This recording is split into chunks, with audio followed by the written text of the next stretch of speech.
They say put your your oxygen on first before you, and you're thinking like, how could I put mine on before I put it on my baby? If you're not well, and even as doulas, I think if we don't take care of ourselves, how do we put ourselves in a position to take care of other people? Exactly. So we're constantly putting on our oxygen mask first. Yeah. And we're constantly teaching people to put their oxygen mask on before you try to take care of your household. And that might mean getting some outside help. Hola, hello, and welcome to the Clearbirth Podcast. For my returning listeners, thanks for being here. And for my new listeners, I'm your host, Annette Perel. Today, we'll be having our second roundtable where the main topic is everything postpartum. Welcome, everybody. Thank you for joining my podcast today. I want to start with having everybody just introduce themselves and say a little bit about yourself, your doula services, your handles. Well, let's start with Audelle Bodie. Yes. Hi, I'm Audelle Bodie. I'm a postpartum doula and a certified lactation counselor. I'm Audelle the doula, I think on all the platforms. I serve new families right after they deliver. Usually I like to meet them prenatally and have a lot of sessions, and we'll talk more about that, what the benefits are of meeting with postpartum doulas while you're still pregnant, to try and prepare them for what postpartum is going to be. But I'm kind of in the home as a tour guide to what their new life is like, what their baby is saying, but they may not understand. I definitely do a lot of lactation support for new families, not just the lactating person, but any support that they have, because there's a lot of misconceptions and a lot of need for support. So that's a summary of my services. Okay, let's start with Tanisha Evans-Martin. Hi, my name is Tanisha Evans-Martin. I am a DONA certified, everyone says Marin or Martin, but it's Marin. I am a DONA certified birth and postpartum doula. I'm also a carriage house birth certified birth doula. I'm a Lamaze certified childbirth educator and a certified lactation counselor, a placenta specialist, and I also work with community doula-based organization called Healthy Women, Healthy Futures. Wonderful. LaShanda Dandrich. I am LaShanda. I am a IBCLC, International Board Certified Lactation Consultant, but I am also, which I tend to leave out, and I don't know why, also a postpartum doula. So I always say I bring to my lactation world that postpartum doula touch. I mainly do lactation, though, a lot of lactation support, a lot of one-on-one with families, but also I do groups, support groups. And a big thing that I really love doing is making more IBCLCs, lactation professionals, because you can never have enough lactation support. Oh, that's wonderful. I didn't know that. That is true. We do need more. So I just want to go around and ask everyone, how is everyone holding up now during COVID? Audelle, you want to start? Yeah, I've had an interesting time during COVID. We started out, my husband and I don't have kids. We have 2 dogs. So we were kind of living the life of luxury, I want to say. A couple of months ago, we started fostering 4 kids. So we went from 0 to 100 pretty quickly. Congratulations. Oh. Remote learning and potty training and sleep regressions, all the fun. 11, well, we had a birthday, we had a graduation. So 10, 5, 2, and 7 months. Oh, wonderful. Wow. That's incredible. So we got the full experience, I think. Yeah, definitely do. How about you, Tanisha? At first, I would say in March, the end of March, I was not doing so well. It was when I say not doing so well, I meant like I was like having like anxiety attacks. I don't even suffer from anxiety, but I was just like, what in God's name is going on in the world right now? I do have 3 children. I call them my young adults because they're all older. But at the end of March, we moved to Pittsburgh, and I just got back probably about 3 weeks ago from Pittsburgh, living in Pittsburgh in one of my sister-in-law's house, which was fantastic. It gave me like so much incentive to come home and throw stuff out.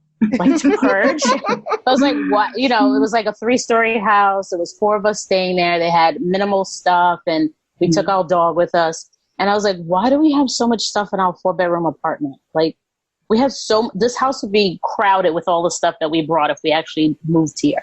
So I'm much better now. I don't go outside too much, really. If I do, it's in a car. Okay. I am not ready to socialize with people. Like, I know people are like eating out at restaurants on the sidewalks, and I'm like driving by in the car, like, that's not 6 feet. Like, they're too close. Yes, there's too many. Like, there are too many. Like, exactly. Yeah, I'm like, that's too close. Like, now I'm in the street. Like, if a car just happens to, like, you know, make a wrong turn, like, now I'm dead because of a car accident, not because of COVID, you know. So I'm really trying to figure out ways. Like, yesterday was the first day I actually went for a walk, and I walked about, 12 blocks and then back home. And it was hot, and I was like, this was the stupidest idea ever. Like, why did I walk today? But still, I was just like looking at everyone without their mask, and I was just like, oh, what are people doing? And I was like sweating bullets. But I'm really just trying to exercise. I exercise, about 3 to 5 times a day, a week. I'm eating healthier. I'm meditating. I pray. So I'm just trying to figure out how I'm going to live if this is our new way of living, without worried about eating outside. I'm not there yet. I don't want to eat outside. Like I'll eat in the car. I'll just get my food and bring it back home, and then heat it up. Cause I'm like, well, what if someone sneezed over it by accident, So I'm still figuring out how to live here. Cause in Pittsburgh, it was desolate. There were no people, we could sit on the porch and no one would walk by in the neighborhood. I could go for very long walks with maybe seeing 2 people, the whole time. Whereas here I leave the building and I've seen 5 people already. So I'm figuring out how to manage living in the city without killing someone, for not having the mask on. It is definitely challenging. Yes. Yeah. LaShanda? And it's so loud. Oh, sorry. Oh, I can imagine compared to, and this is quiet. I don't know, but for me, it's been quiet. So it was so loud. Like when I read the email and it said, find a quiet spot. And I'm like, I have to go back to Pittsburgh for that. It's so loud here. The sirens going by and everything. And I'm like, this is my good old New York, Yeah. So, yeah. LaShanda? Same. All the things, except that I haven't left New York. Well, that's not true. I went to my sister's in she lives in Jersey, so they have a house in the backyard. So we went there for 1 weekend. But other than that, it's just been me and my daughter in the apartment. And when it first happened, I was like, oh, this is cool. I'm pretty much a homebody. I can stay home. But like echoing Tanisha, I've never thought I was somebody that had anxiety, and this has it started. I jokingly say, but not so jokingly, that I've developed agoraphobia or agoraphobia, however you say it. And I was talking to a friend the other day, and she was down at Union Square, and I was like, how are you out there? What's going on? What's Exactly. Yeah. I was somebody who considered myself a hardcore New Yorker. It's best city in the world. I couldn't imagine living anywhere else. And so with this, I'm like, where am I going to go? Yeah. So I thought I'd be a city girl forever, but I'm definitely thinking about for next pandemic. Right. Just to be prepared, right? Exactly. Yeah. I found that the same, just, in the beginning, I was like, I'm a homebody. I can do this. And homeschooling, or rather, I like to say I'm not homeschooling. This is not homeschooling at all, because this is not what homeschool looks like. This is distance learning. Exactly. Right. And also, my son is 14 and he is very much an independent learner. And he has it. I'll get emails from school. He's missing this assignment. I'm like, you're missing an assignment. And he's like, I got it, Mom. And it's not updated, and it's no problem. So I am not if he was in grade school, I think that I would be pulling my hair out, because his school managed to get it together in a way that in the beginning they required them to go to Zooms. And then afterwards, it was after a week, they were like, okay, we recorded all the Zooms, get to it by this date, do the assignments by that time. And it made it really easier. especially for him. I'm like, I wish I had the luxury at 14 of staying up until like 5, 6 o'clock in the morning, right? And sleeping all day and then doing my homework. Like he's having a blast. So, but I do feel now that with the weather the way it is and nicer, I am starting to miss the activities that I used to do a lot. Just like being, shared activities. I went to a drive-in the other day with some friends. They have drive-ins now up in Orchard Beach. Tribeca Films is doing. And so it's like 3 of my friends who we've been like social distancing. Everyone, I've been tested several times, and we were in a car and we watched Girls Trip, and it just was like, it made me miss outside even more. So yeah, I'm hoping that, we can all come together soon, but I agree. I think this is going to be our new normal for a little while. But that being said, let's just get into the podcast. So I'd like to know from each of you, and I'll call names to make it easier. What brought you to doula work? Audelle, you want to start? Sure. I don't think I knew what doula work was. No, I know I didn't know what it was. I just was doing it for people. I was my sister's doula. I moved in with the last trimester. I lived with her. I stayed with her for the first several months. And that was like 20 something years ago. But more recently, a friend of mine said she was having a baby. I was like, oh, cool. I did what everyone else does. Let me know if you need anything. And then I forgot. And I was like, oh, she's still pregnant. Okay, how's it going? What's going on over there? She's like, oh, I'm having the baby on this day. And I was like, I didn't think they came like that. She's like, oh, no, we're scheduling it. I was like, oh, okay, well then you need help. When should I come? And she was like, oh, I'll let you know when the baby comes. I was like, no. That's not going to work. So I basically bludgeoned my way into her apartment. I was like, I'm going to be there for a week. When do you want me to come? Like right before, right the day of? And she was just like, what? So I was there for a week. She ended up needing to be in the hospital a little longer. And when she got home, we kind of worked through things together. Like we're all like, what happened to the nice quiet baby that was in the hospital? And, we went through cluster feeding. We're looking up Google, but she wasn't by herself, which I think was the big thing. Her nearest relative was in Europe, so she didn't have support locally. And then when I was about to leave, she was like, I will pay you to stay. So I was like, wait a minute, tell me more about this job that pays you to do what I'm doing. And I love it anyway. So yes, that's when I found out about doula work. And I think 2 months later, I was in a training, just getting more confirmation that this is what I need to be doing. And how long ago was that? And who did you take your doula training with? About 6 years ago with DONA. Okay. Yeah. Okay. And then I just continued so that my lactation, I just wanted to, add on as much as I could to help new families. So the things that she was struggling with were the things I wanted to be more versed in. And who did you take your lactation training with? I think that's Healthy Children's Project. Okay. Yeah. LaShanda? Oops, there we go. So I guess everyone kind of has the same paths in some way. So like Audelle, I feel like I was always like interested in people like after they birthed and when they were pregnant and stuff.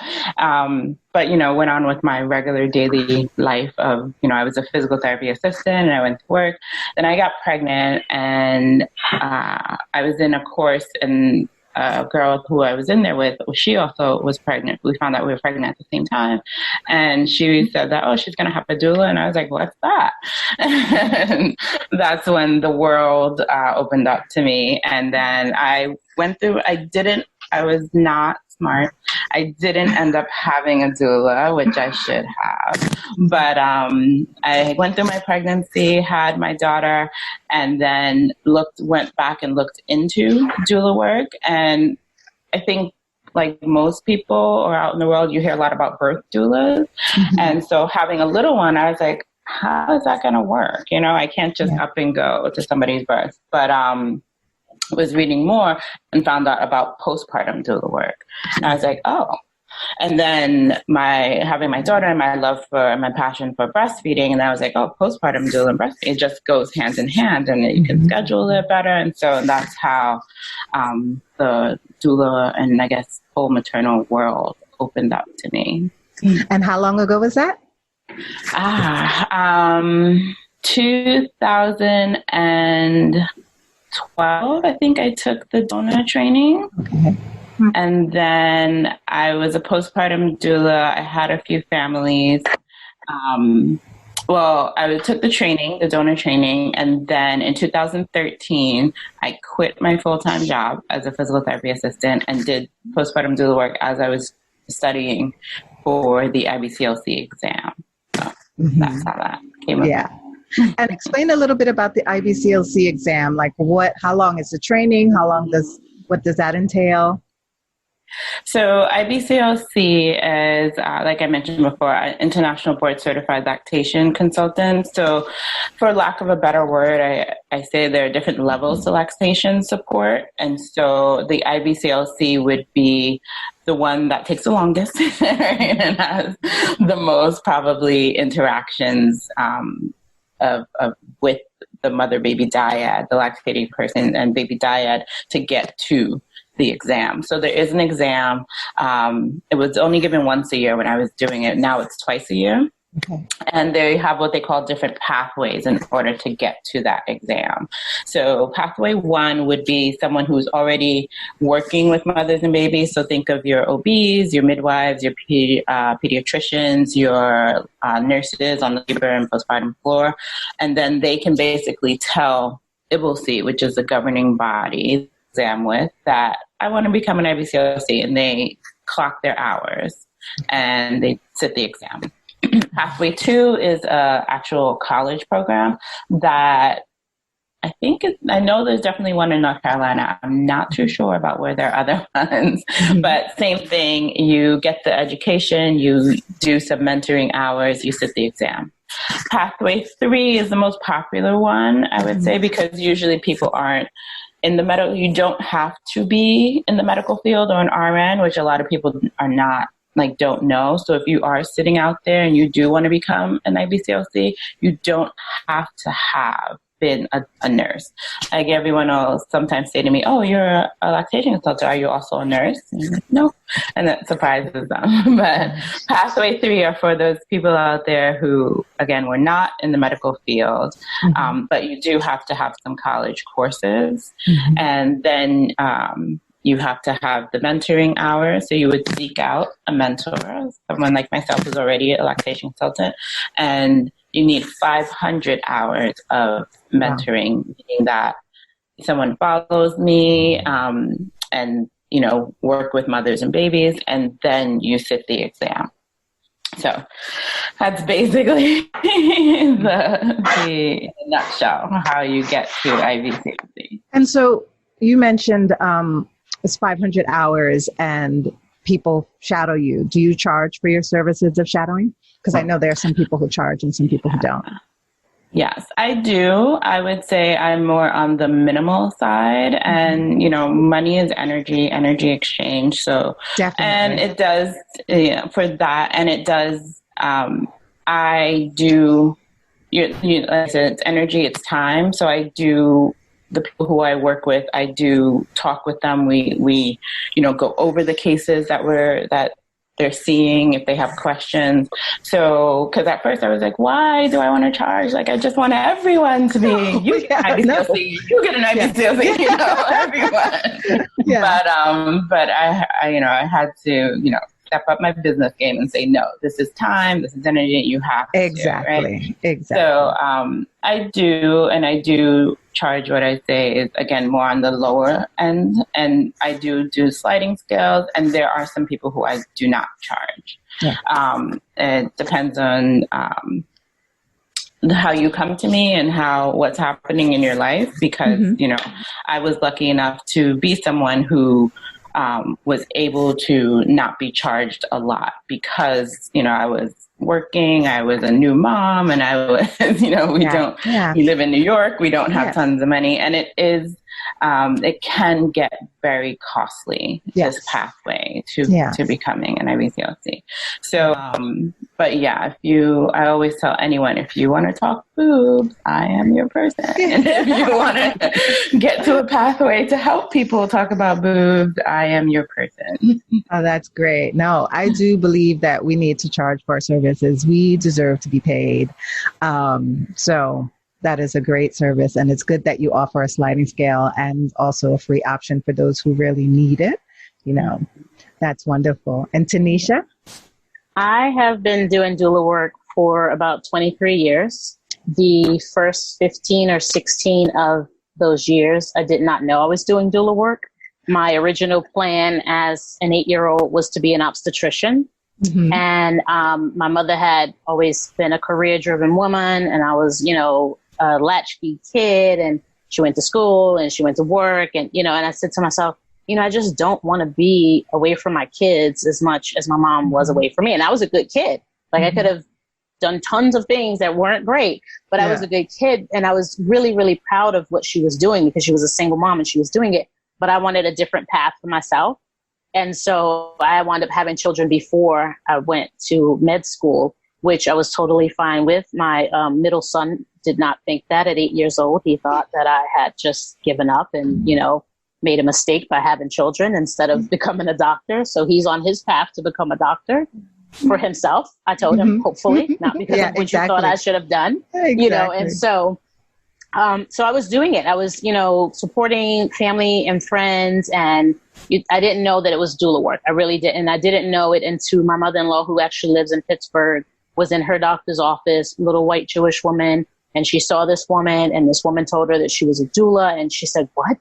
I think my daughter-in-law does that. Like, what does she need to do to get, to do this professionally?"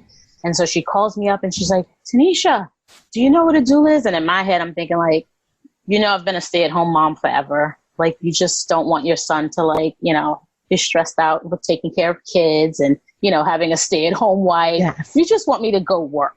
Right?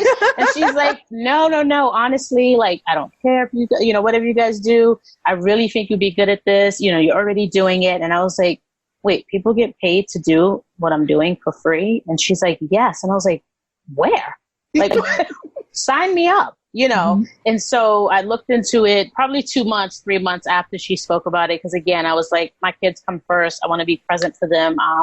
And they were still, younger than they are now, but not so young that I couldn't think about it. So I, thought about it, sat on it for about a few months. And then I was like, you know what?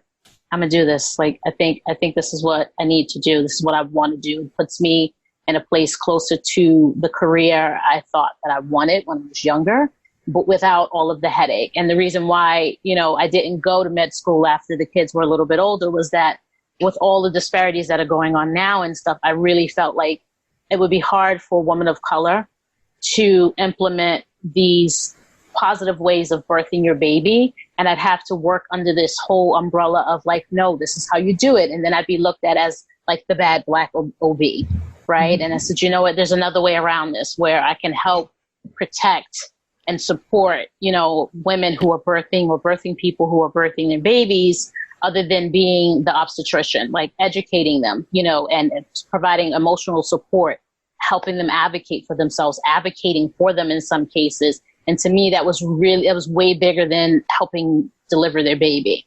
It was really, I really wanted people to find their voices. And so I said, okay, well, this gives me an in. This still gives me an end to do and be surrounded around, what I've dreamed of doing. And so I just did it. I just was doing it. And then I got certified with DONA. Mm-hmm. And then I took the birth training with DONA with a community-based organization. And then I said, you know what? Postpartum is huge. I suffered with baby blues after my, second child. Right. Mm-hmm. And I had a nurse come. She wasn't a postpartum doula. She was like a visiting nurse, and she came. And I don't know who she is or what her name was, but she literally, in my opinion, saved my life, right? She helped me bond with my baby because I was just I had a cesarean, and I was first time having a cesarean, and I just was not there. I was not connected. And so when I took the birth training, I thought I need to do the postpartum. I need to be able to help support people in the end of this, because everybody sends you home and then you're like, I have this new baby. What do I do? Like, exactly. They told me I should breastfeed. They showed me how to breastfeed, but like, I'm feeling down today. Who do I tell this to? Do I call my doctor and say, I'm feeling a little crappy today? Who can I reach out to? And so I thought postpartum like went hand in hand with birth for me, right? Because I'm supporting you during the pregnancy. I'm supporting you during your labor. And then I want to be able to support you postpartum. And then, of course, what happens in the postpartum period?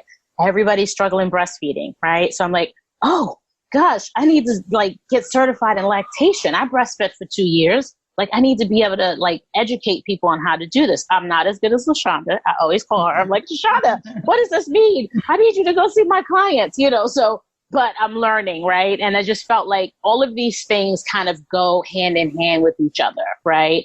And then there are people who want to encapsulate their placentas, and they're like, well, who do we go to? Like, we don't know anyone that, does that. And I'm like, I do. I encapsulate placentas. Like, there are healthy benefits to it. And I don't push it on anyone, right? If they've done their research and they come to me, like, I'm never advocating for you to encapsulate your placenta. If that's something you've done your research on and you feel like that's something that might help you, then I'm the person to do that for you. And then what else do we need? We need childbirth ed. So I'm like, I'm older. My kids are older. Like, how much longer am I going to be able to go to a birth at 3 o'clock in the morning, 4 o'clock in the morning, and be there for 12 to 36 hours? How long will my body be able to sustain that? So I was like, I think I need to get certified in Lamaze childbirth education. So then that way I can then educate. I can still educate people without having to go and do a double hip squeeze for 12 hours, Yeah. So, here I am. And I'm also a community-based doula. So I still give back to my community. I'm a community doula and a mentor. So, if there are people who can't afford to, pay my services for my business, then I refer them to the community-based organization. And then I would still be their doula.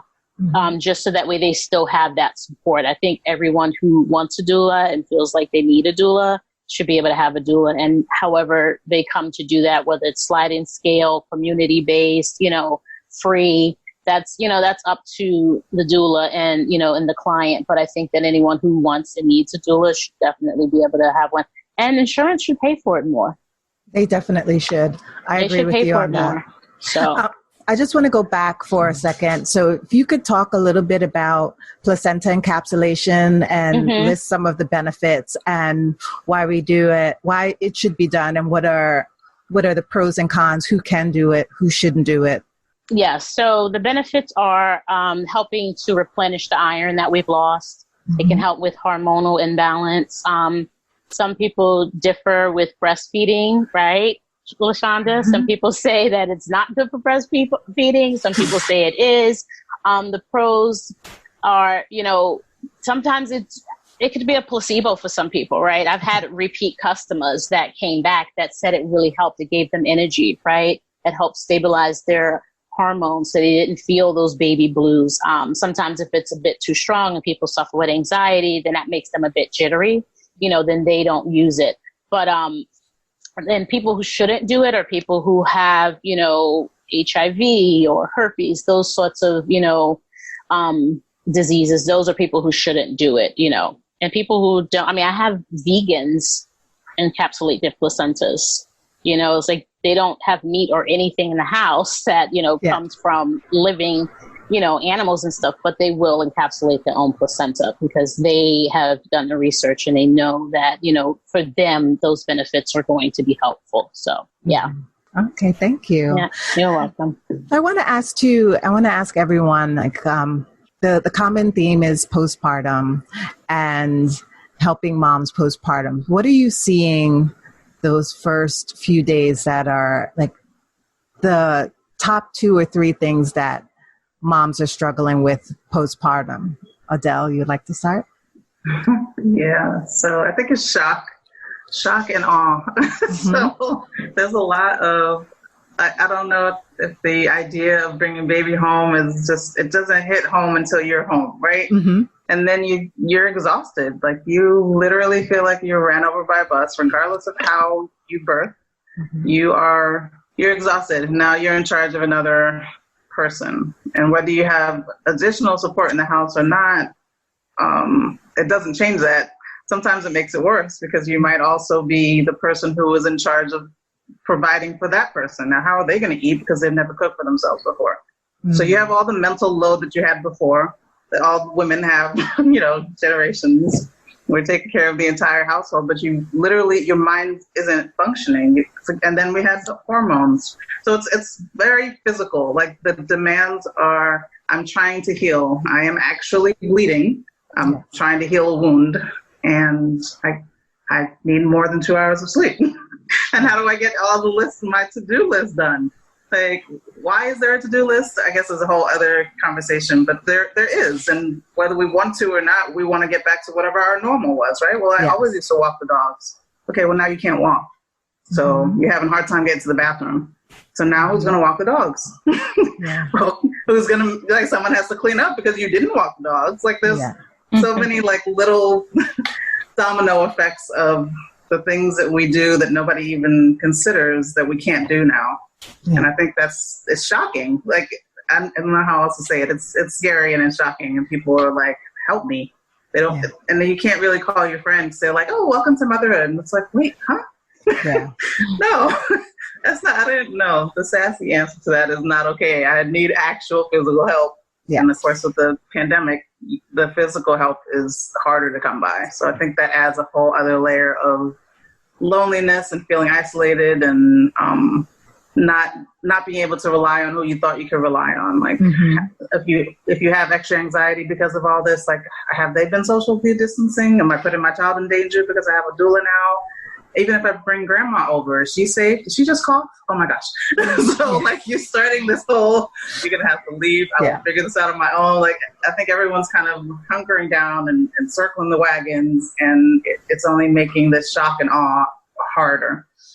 Have you been doing in-person postpartum since COVID? I have not. No. My inquiries have dropped dramatically. And at first I thought it was actually going to go up because people they were quarantining states. Well, we're starting to do that again. So we're back to the beginning where certain states couldn't even come into New York. They had to be quarantined. If your grandmother, your mother, your aunt, whoever lived in another state, they couldn't come help you like they were planning to. What are you going to do? So maybe you have outside help, but how do you trust this new person? I mean, regardless of the pandemic, how do you trust this new person with the new love of your life? So there's just this, I've been doing more virtual, and even that has been hard to kind of translate to people. Like, you were going to wash the dishes. Tell me how you can do that virtually. Explain to me how you're making dinner from over there. So it's again, it's kind of like this, translating your value. And that's been interesting and challenging. And then of course we had our own kind of, we needed to hunker down on my side. So it's, the timing has been actually good because I'm able to kind of devote my time to the kids we have in the house. But I am feeling for all the people birthing right now because they're going through some stuff. I need to start a postpartum support group for all the babies that were born during COVID, because those parents, even if they had the best ideal birthing situation and support in the house, it's not, something happens to them and they need to talk through that. Yeah, definitely. I agree with that. How about you, LaShanda? What do I think? What have I seen in the first few days and weeks? Well, like I said, mainly I go in as lactation. So I always get that shock and awe of like, oh my goodness, right? I've actually started, so I do teach newborn care for a few companies. And so, and as well as Uptown Village. So I've been really trying to focus on that. And it's hard, right, convincing people to take a class because everyone's like, oh, it's, this is supposed to be natural. They throw out that word and it's natural. And so if you're out there listening, it is natural, but you still need a class. So I really try and get people prior to prepare them for the postpartum. So that's been like I've like shifted my mission and trying to really talk to people, because we've lost that history of where we talk about it, right? Then I guess the number one thing I get is that, why didn't anyone tell me it would be so hard? Yes. Whether they're talking about breastfeeding, whether they're talking about, you know, the baby not sleeping or recovering from labor, no matter what type of labor they had, the general consensus I would say is that nobody ever told me it was going to be so hard, right? Mm-hmm. So trying to prepare people as much as they can. So I talk to people when I'm in these classes and say, who's going to walk your dog, right? They say, who has a dog? And they raise their hand, and it's usually the partner says, I'm going to walk. And I'm like, no, you're not, because you're going to be up at 2 a.m. as well. Like, everybody's up, right? Yeah. So, yeah. And so shifting their thinking to thinking about that. I feel like as a society, we don't talk about it as enough, right? We don't talk about the real. People talk about it, but in the sense of like to scare you and that fear mongering. And I had a horrible labor, so I'm going to talk about my horrible labor too. Yes. Right. You know, and so when I found that being pregnant too, and I was just like, stop. I want to have my own story. That's great for you. But I was able to take what I needed from people, talking to people, and be like, I'm going to leave that little bit there. But a lot of people can't do that. Right. So they only hear about the fear side of things. But we don't talk about the natural progression. We don't talk about how new humans eat all the time. We don't talk about like, oh, you may have a tear and that you need to sit. You need to let your body heal, right? Mm-hmm. So a lot of my newborn care class where people come and they want to know about feeding and baby sleeping, right? Everyone's worried about sleeping through the night. New humans do not sleep through the night. Say that a little they should not sleep through the night. They should New not. Humans do not. They should not sleep through the nights. But they're always worried, concerned, or wanting to know about infant feeding and infant sleeping. And I talk about that, but I also talk about new parents feeding and new parents sleeping. I'd say sleep deprivation is a torture tool. Yes. When you don't get sleep, you can't think straight, right? When you're malnourished, you can't think straight. So what is that support going to look like afterwards? So really so everyone who leaves my class, their homework is, you have to go home, think about what your life has been, like just start jotting down what you've been doing over the next week or two, and how are you going to outsource that? A postpartum doula, of course. Definitely. And I agree. I think that the thing that people don't take into consideration is that we're not a society that naps, right? Yeah. And so you are now up every 2 hours. And so you are more sleep deprived than you'll ever have been in your life. And we're not talking, people like, I know for me, I was like, I used to club from 12 to 12, right? And be in the club. And I was like, I could do this. And then I got knocked on my ass and was like, what is this? And on top of the worry, right? So then I realized napping is something that I often encourage people to do. And even with that, there's that to-do list that people that you talked about, that everyone has to have done. All of a sudden, I'm home. Now my to-do list should get done. And not realizing your to-do list consists of, can I pee? Can I take a shower?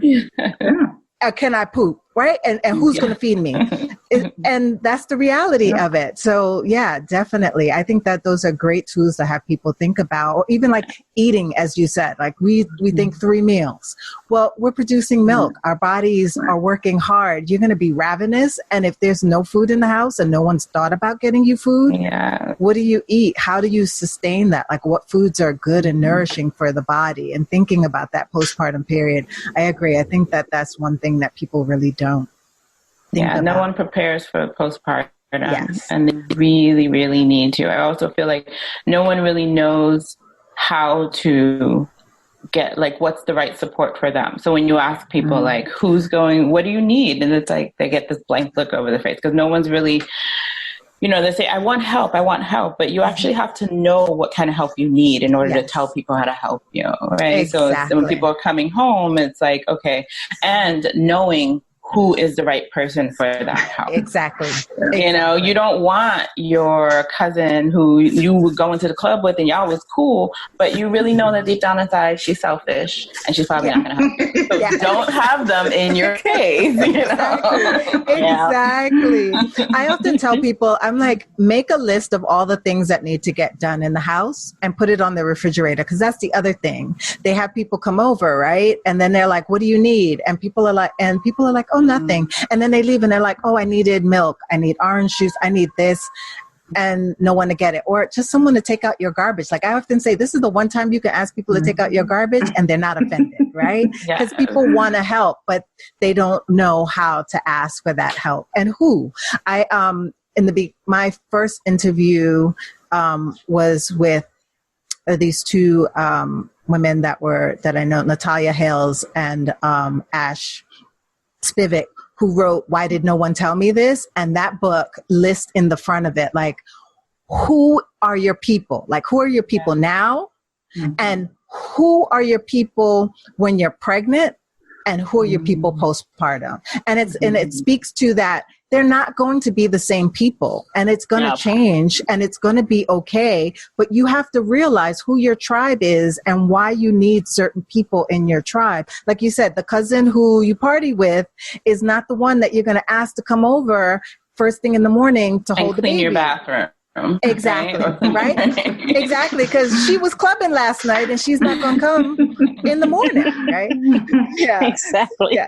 So Tanisha, what about you? What are the things that you're seeing? And when I get to the house, I see a lot of, like everyone else said, breastfeeding, sleep deprivation, right? Because again, like everyone said, that they don't really prepare for the postpartum period. And as a birth doula, that's one of the main things I do. Those are questions that I ask. Who, even at the birth, right? Like if they have a dog, who's watching your dog? I had a funny story. I had a client bring their dog to the hospital. And I remember sitting in their living room saying, because I saw that they treated their dog like a baby and that this dog sat at the dining room table and, Soho and, elevated front door, you take the elevator up and you're in their apartment. And, it was like, who's going to take care of the dog when you go into labor? Oh, don't worry, we have someone. Get to the hospital and the dog's there. So again, like asking those questions. Yeah, the dog was there. And then I was blamed for saying that they could bring the dog, but it's okay. No. Yes. No. No. Yes. It's a funny story. I love to tell it. So the dog came to the hospital. The dog was there for a very long time. And before they finally got them to get the dog out. And, at one point I was saying to myself, if they ask me to keep this dog, then they're going to be paying a very high paid dog sitter. Exactly. And I'll take this dog home and my dog and this dog will have a play date and they can continue laboring. That didn't happen. The dog left. But again, like preparing, having them think about these things because they get so geared up for the birth that they forget all about the postpartum period. And so talking to them about it, what does your support system look like, right? Again, it's not that cousin that you clubbed with, a year ago. It may not be the grandmother, because they have their own set of ways and things, how they did it. And that doesn't really translate into the way you want to do it, now in these days. And so like making sure that they have that support and that they understand that it might be different from what the birth support looked like. Right. I like to always tell them, I always say, listen, we need to stay one step ahead of what you need to do, because we know like how we like certain things in our household.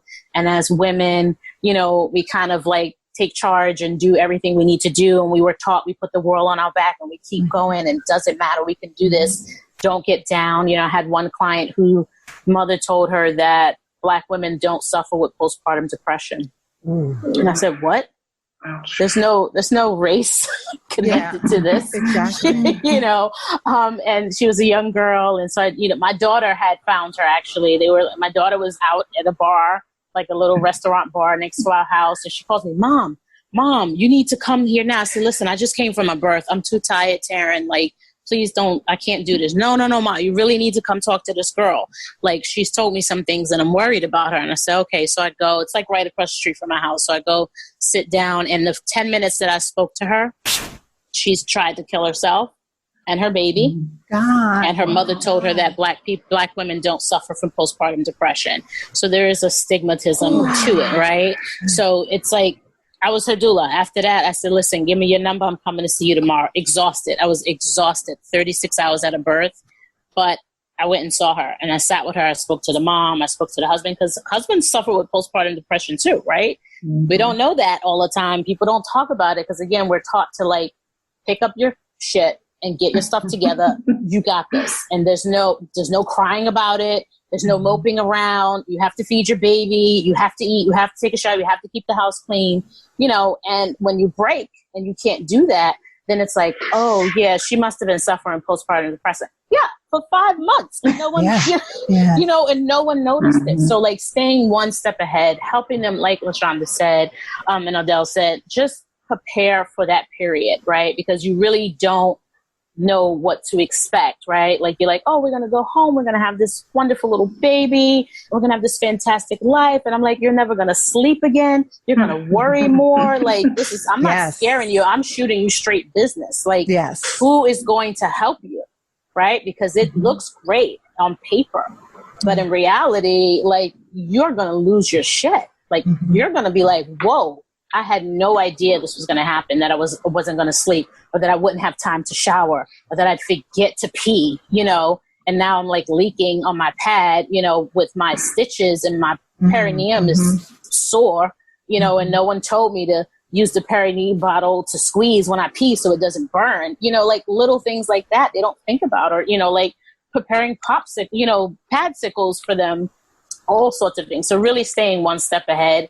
I've gotten to clients' houses and they're like topless, babies on their breasts, they're crying, they're answering the door. What do I do? And I'm like, let me wash my hands. Give me 1 second. You made it this far. You're going to be okay. And kind of like, it's a lot of talking too, right? Because sometimes, it's not just like they need help with breastfeeding. They need to process sometimes their birth story and what happened and how they got to where they are.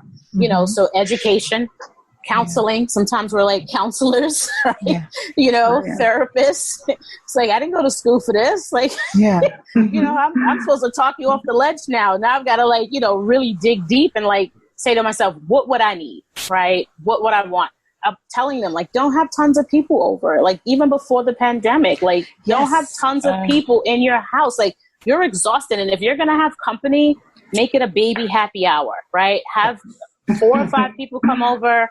That stretch of time, 2 or 3 hours, when the baby's going to be the most pleasant and you have the most energy, and then kick people out and make them bring something. Don't them bring you something. That part. And I even tell them sometimes, don't get dressed, because if you get dressed, they think you're good, right? And you're not good. You're healing. The minute your placenta leaves your body's like, okay, we've got to get back to like normal, right? Normal from 9 months of carrying a whole human, right? Be in your pajamas. Put on your nicest pajamas. Like, let them know I'm not okay. I'm good, but I'm not okay. And I need some sort of assistance sometimes. And sometimes people don't know how to ask for help. Exactly. Right? Because they're so independent, right? I could do it. I'm that type of person. Like, I'm like, I could do it. I'm going to do it the way I want it done. I don't need you bringing your way of doing it into my house, So really, and also meeting people where they are, right? Asking them how, just because, I like my things a certain way doesn't mean they like it a certain way. Asking them, how do you like this done? Yeah. Like, when do you walk your dog? When do you change your cat litter? All of those things, asking, including them in this, support, as opposed to just coming in and tearing the house up the way we think it should be, because we're postpartum doulas. Or which is what a grandma would do, or an auntie. Right, exactly. What family members would do. Which is helpful, but it's not, it's like, but it's not their way. Right. Yeah. And me as a postpartum doula, I really want you to do it your way. I want you to figure out, because when I leave, I'm leaving. I'm not coming back. When our services are done, like I do, and I always tell my clients, I do not want to become a crutch. I need you to get what I'm teaching you, so that way you can fly, you can go out, you can flourish, and you're not calling me. I'm not working with you 6 months to a year, and your child is talking and walking now. Now I'm not your postpartum doula. I'm like a highly paid friend or a babysitter or a nanny. You know what I mean? So I'm very transparent about that. I'm like, listen, I start at the lowest package of hours. If you need to add on, that's fine, but I need you to get what I'm giving you. So in that way you can go into parenthood confidently. Like I do not, I know doula friends that are still with people. I'm like, what? What are you doing with them? The baby's 1. Like at 1, I'm going to a birthday party. Yes. You know, like I'm like saying, oh my God, congratulations. You did it 1 year down. Everyone's still alive and breathing. You're smiling. You're happy. Like that's what I'm doing at 1. I'm not still working with you at 1 year old. That's, I don't want to become a crutch to the family. I think people think when they say, "Oh, I can't do it without you," or you can. "I wish you could stay forever," or you sure do. I wish you could move in. People think like no, like you got this. I'm like after like 5 times of asking to move in, I said, okay, no, I need to let people know I am not a crutch. Yeah. But no, I think people are doing it because they think that they're complimenting us. And they're like, but in our business, that's not a compliment. That means that I'm not doing my job because my job is to and the color of our skin. And because of the color of our skin. That's a whole nother podcast. I can take that that will be part 2. I can take that a whole different way when you say that to me. Can I move in? No, I'm not the wet nurse. No. Not the nanny. No. You know what I mean? So like there's very gray lines sometimes. And I just need to make it very clear when I'm working. I do not do windows.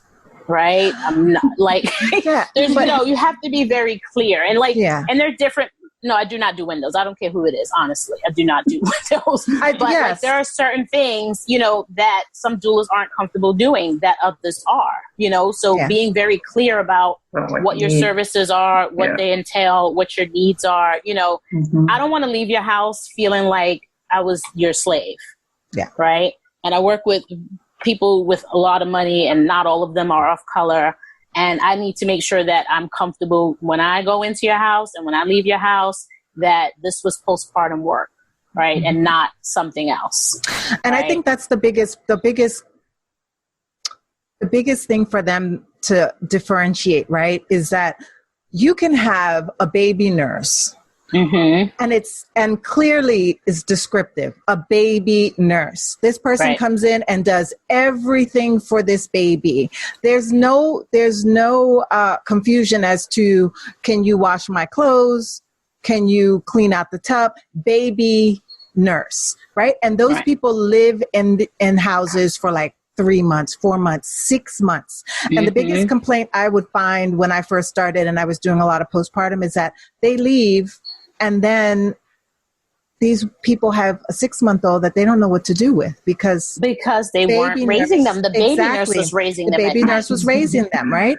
And so, like you said, the biggest part that I try to explain to people is that your doula is going to work herself out of a job because she has to teach you. But then finding the people who they just want you to do it. They don't want to do it. Right. And so having that distinction and being clear, like you said, I don't do windows. I'm not going to steam clean your floors. No. Like, they start finding all I'm not folding your husband's underwear. No, or washing them. I mean, unless it was in the wash by accident, that's different. Let's talk about the services that and hours. You mentioned hours. Audelle, what are the services? What hours do you provide? Do you provide an hourly rate or a block of hours? And what are you clear about that you do and don't do? So I provide hourly rates. Sometimes I do a block of services. It depends on the family. And actually, I don't think we talked about this, but all of the things we said about what people are going through the first few days applies if this is not your first child. So I think that's the other misconception, that people who have more than one child should already know this stuff. They don't need help anymore. No, opposite.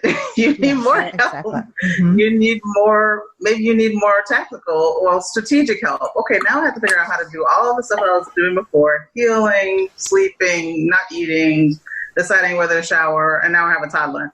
Okay, so now a lot of it might be calendar stuff. So I help with that, just talking it through. Mm-hmm. So sometimes if you have a partner or husband, talking it through might sound like blaming or I need you to do this and why aren't you doing this? Yeah. Versus just, brainstorming. Brainstorming can feel like an attack when you're both sleep deprived and the only people responsible for these two humans or more, because you could also have multiples. So that's a whole other bag of worms. So I help with multiples. I help with second, third, fourth baby. So at that point, it's not so much teaching how to breastfeed, even though each child is different. Your relationship with that baby is different. Your whole body is different. So it might be teaching all that over again, especially if you have that gap in age. Like my sister had a baby, and then 6 years later, she had another baby. So it's like, oh, well, look at all these new things they have on the market. Do I need this? I'm like, no. Or if if she had a vaginal birth before and now she had a cesarean, right? Yeah, so very different healing process. Exactly. Yeah. So my hours are also flexible. So I try to do morning, sometimes early morning, that witching hour when maybe you're trying to get a kid off to school or husband out the door or whoever's going back to work. So all of that is this. I don't know, control chaos. Sometimes it's not controlled. And it's the same thing that happens at nighttime, right? Everyone's coming home, everyone's starving, but you've been bleeding all day. You've been sleeping all day. Nothing's ready. I am also starving, so feed me. Well, why was I in charge of that? So just trying to coordinate that and figure that out. Sometimes it's meal planning and we're going to meal prep together and get everything in the freezer and, set a calendar, 3:00, put everything in the oven or whatever it is. So we're, like you said, like Tanisha said and LaShanda, just trying to prep you for when I leave, because I'm not going to be here forever, and you need to be able to. Right now, I am a crutch, and I'm supposed to be a crutch because you need the help while you're healing, but I can't stay here. So when I'm teaching you how to stand back on both feet when you're ready. Yeah. I do overnights too, and that is more of a baby nurse kind of situation because I'm not teaching anybody anything. They're sleeping. I'm trying to get them a good solid chunk of uninterrupted sleep. So my goal, which is actually pretty interesting, because now that I have a 7-month-old, like if he cries for 2 seconds, I'm like, wait, calm down. It's not the same. I'm trying to keep the baby from crying, right? I'm trying to anticipate, watch the feeding cues and all that kind of stuff. But when you're 9 months old, maybe you're just annoyed because you dropped your toy. Versus you're 9 days old and you're starving because you woke up because you're awake. So there's a difference in that. And I'm, teaching them before they go to sleep. I'm showing them what I did when they wake up. Sometimes with breastfeeding parents, I'm bringing the baby to them so they don't have to actually get out of bed. A lot of parents have the baby in a different room, which, it's a personal preference, but when I'm not there, I think it's harder, right? So now you have to actually be awake. You're awake, you're walking, you're picking a kid up, you're going back to bed. Like it's a lot of awake time. And depending on how tired you are, it takes that much time to get back to sleep, especially if your brain is racing with all of these anxious thoughts or, all the hormones, the normal hormones, right? You're supposed to be a little anxious after you have a baby because that's instinct, right? You don't want the saber-tooth tiger to get your kids. So yes, you're more alert, you're more aware. You hear a noise, you wake up, you look around. This is survival tactics. But everything is so loud, like Tanisha was saying. Everything is triggering that. So if you have a tendency towards more anxiety, this only makes it worse. And it's very interesting that, the time to live in, everything, all the light pollution, like all that kind of stuff just makes everything so hard to get into the right rhythm. So I try to talk to them about all that kind of stuff. Like, okay, you're having a hard time sleeping. This is natural, but here are all the unnatural things. Like, why are all the lights on in this place? Right. Turn some things off. It acts like don't look at your phone. Like, don't look at your phone in the middle of the night. Right. Yeah. When's the last time? Exactly. It's like set a timer. Actually turn it off. You don't hear it. Don't let it ring except for, I don't know, 2 people maybe who actually have an emergency reason to call you. Like, it's off. There's no reason to look at it. It can charge in another room. Like all these kind of little things that people they know they should do, but they don't really think about. And again, you're sleep deprived, so your brain is not working optimally. Your brain is really on survival mode. And that's not the best for strategizing and long-term thinking. Yeah. Right. I want to go back a little bit and cover the difference between baby blues and postpartum depression, and how doulas, especially postpartum doulas, can see these distinctions and be kind of a bridge to the parents. So if anyone would like to talk, like, we could all go around and talk about, like, what are the things that you've been trained to see, and how do you bring that up? Baby blues is different because it doesn't last as long as postpartum depression. How long does it last? About 2 weeks. Okay. Yeah, about 2 weeks. And postpartum depression can last much longer. It does last much longer, like months, years. I mean, I think I know some women now who are still suffering with postpartum depression, but never really got help. The things we look out for are, like, if you go in the home and it's dark, it's not lit, like Audelle was saying, it's like very dark, they're not eating, they haven't bathed, and not because they didn't have time, just because they don't want to. They don't have their, they're feeling down, crying, could be anything really. Like, if someone doesn't cry, I'm a little nervous that it's worse than postpartum depression. It's like crazy. So I'm like, you should cry sometimes. It's okay to cry sometimes. But, like, looking for those signs of, like, not wanting to do anything, not caring much about anything that's going on, or not, having a connection with the baby, that sort of thing. Feeling way more anxious than, normal anxiety when you have a first newborn. Anything else, guys, you want to add? It's not only, I think not number one, but it's more common for people to say, like, oh, the mom doesn't have a connection with the baby, but also the opposite of that, where it's so much that no one else can do anything for the baby but me. And they're so connected to the baby that they can't sleep. They're always watching the baby. So when there's so much anxiety around the baby, so again, safety. The baby's safety and stuff too. Yeah. Right. Mostly I go in. Go ahead, Audelle. I was going to say the thought. So a lot of it is talking to the parent. So we're looking for things, but we're also talking about things. How did you sleep?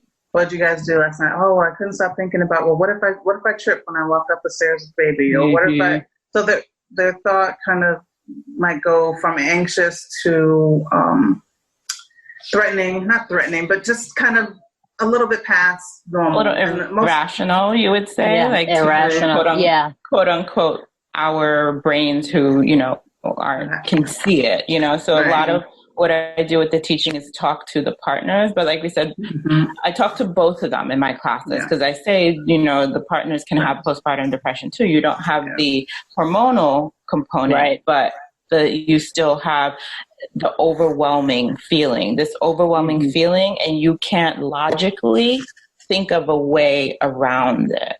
If that makes sense. That's how I try and break it down for them, because, on a normal, quote unquote, normal situation, like in your life or work or whatever, we get overwhelmed, but we can sometimes sit back and go, okay, but this is how I can.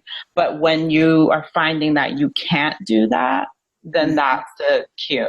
A big one for, again, mostly I go in for lactation. A big one is when I'm taking a history. I want to know do you have a therapist? Do you have a history of any anxiety or depression? Are you on medication? Because then I know, and then couple that with what they're saying and talking to me about with the feeding and such, sometimes gives me, that little light bulb that's like, That also goes hand in hand with the preparing them for their postpartum support, right?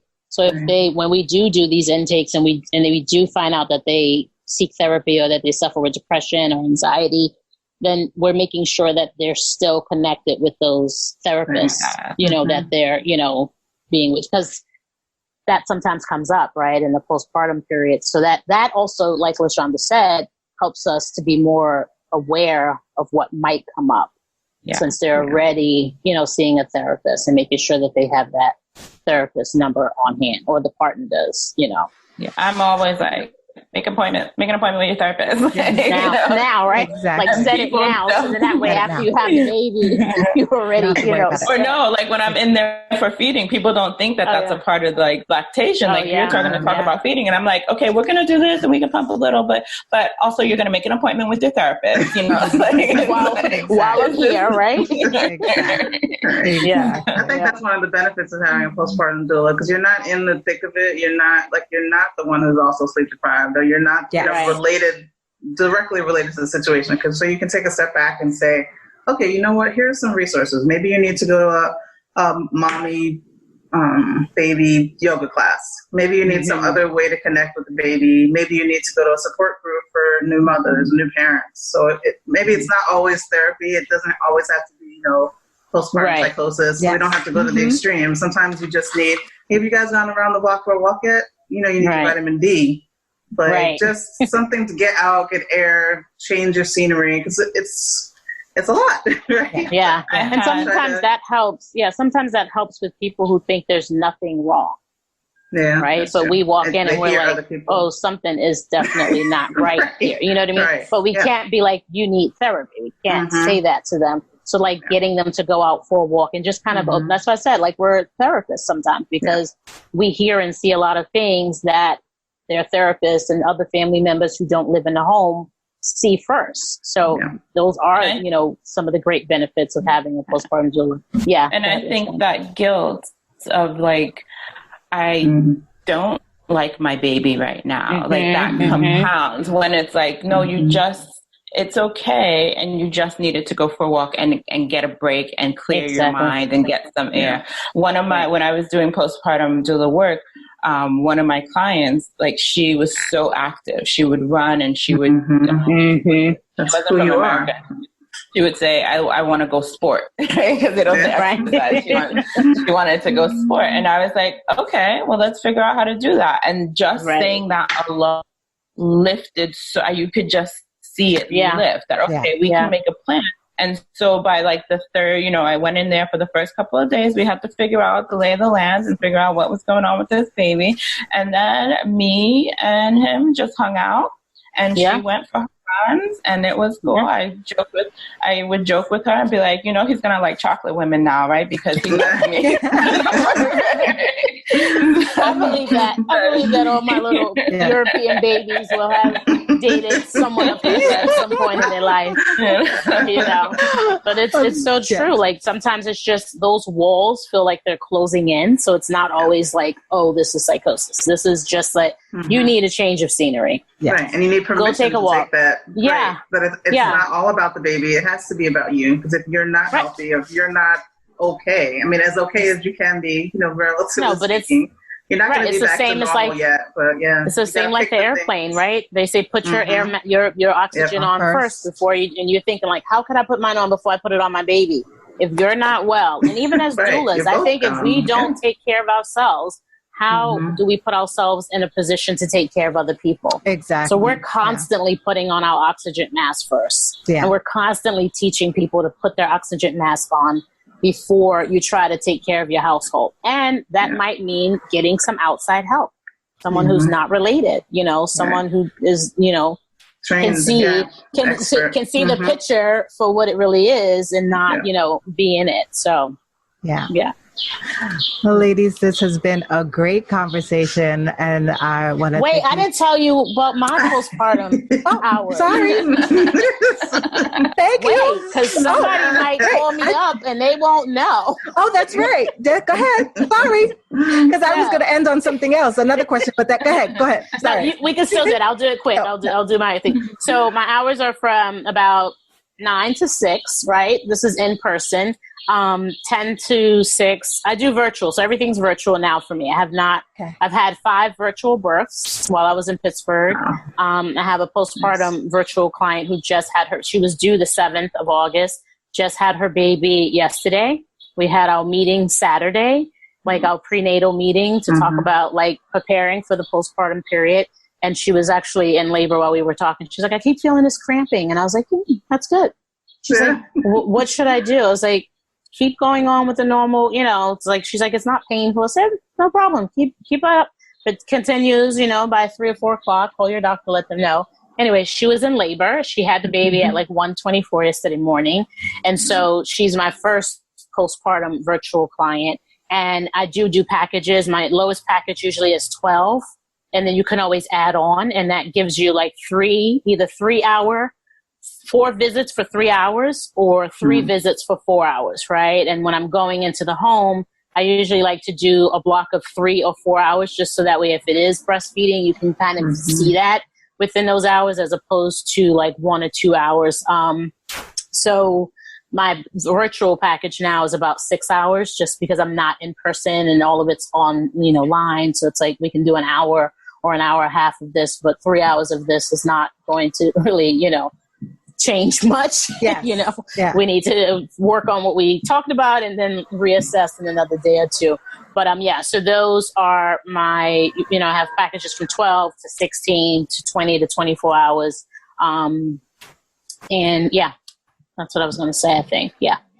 LaShanda, what about you? What does your package include for lactation? Well, lactation is, so when we were in the world and doing home visits, it would be usually 2 hours. I feel after 2 hours, you're really not computing anything, right? But it would be like, of course, I want to observe a feeding, so I would talk to them before and set it up. So when I get in, we can, do the feeding and talk about all that, what needed to be. But anywhere from 90 minutes to 2 hours for an in-person visit. For virtuals, I'm doing it's 60 minutes to maybe 90 minutes. So just a little bit less. Again, still able to observe the feeding, but obviously I can't do weights and all that stuff. So it's a little less. When I was in the home, if we did, if it was just like a tweak of a little bit of latch, then I would go through like, do you want to talk about pumping? Do you want to talk about it? And like I said in the beginning, I always bring a postpartum doula touch to, my visits. So I would always talk about like, well, what's going on and try and help them make a plan. You always leave them with a plan. So if anyone's out there listening, you're a lactation consultant, your doulas, we always are working on a plan. That's wonderful. But when I did postpartum doula work, the same. I feel like if you're in there doing less than 3 or 4 hours, you're really not getting much done. Yeah. So we all of us, we forgot to mention, we're all a part of Uptown Village Cooperative. Oh, no, I was going to ask about that. Definitely. Can you just say a little bit more about that, Uptown, what it is? And... So Uptown Village Cooperative, we are all women of color. We live in Uptown, so we are above 110th Street. So we service Harlem, Washington Heights, Inwood, the Bronx.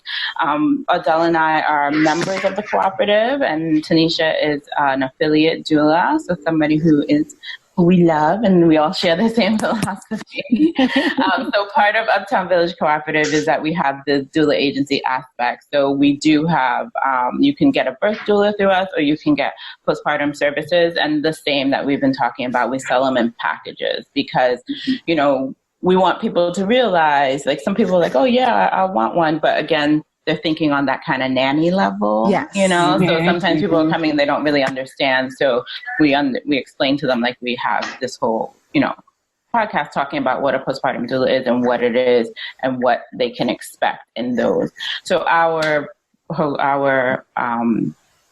I want to say pods, our hours, our little pod hours start at about 16 hours. And like Tanisha said, you could break that up into either 3 or 4 hour shifts, for lack of a better word. And there's overnights included in that as well? Yes. Yeah. Okay. Depending. I don't do overnights though. Depending on the doula. I stopped doing overnights years ago, and I was like, people would always ask, and I just kept raising my rates, and people were still like, okay. And then finally I was just like, I don't want to do them. That's I have to just No, I don't do them. I just call all of my doula sisters that do. Yes, exactly. I refer out. Audelle, was there anything you wanted to add to that? I want to make sure everyone was covered. Yeah. No, good. Thanks.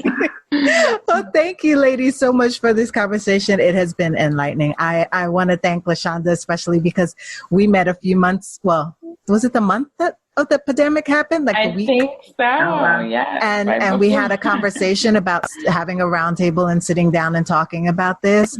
And I was starting my podcast then. And after with all of this happening, I was just like, no, we have to get it done. We have to get our voices out there. I think it's important that people understand that, postpartum doula work is still viable, and also lactation is still viable. Like all of it is still viable, and people are still asking us to come in person in the hospitals and have to understand the risk that we're assuming, not just for ourselves, for them, but for our families as well. Absolutely. So I love that all of you shared that this virtual work is important and Definitely. it can happen. Thank you so much. Yes, yeah. Thank you. And once this is all over, I can't wait to meet you in person. Like we have to go out for a drink and talk some more. Gracias. Thanks for listening to the Clearbirth Podcast. Please don't forget to rate, review, and subscribe. You can find me on Instagram at the Clearbirth Podcast. If you want to send me an email, you can reach me at theclearbirthpodcast@gmail.com. Adios, hasta luego, goodbye, until next time.